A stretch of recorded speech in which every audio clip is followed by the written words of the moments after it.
আসসালামু আলাইকুম রহমতুল্লাহ। প্রিয় দেশবাসী, আপনাদের পাঠানো খাবারগুলো আমরা পৌঁছে দেওয়ার চেষ্টা করতেছি। এই যে দেখতেছেন গজারিয়া দারুল উলুম ইসলামিয়া মাদ্রাসা, এখানে অনেক বড় একটা ভবন, অনেকগুলো মানুষ আশ্রয় নিছে। আপনাদের দেওয়া খাবারগুলো আমরা পৌঁছে দেওয়ার চেষ্টা করতেছি।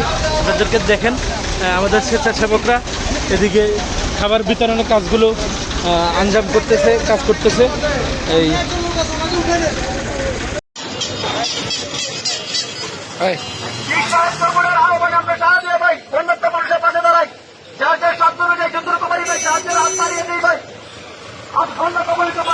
আজ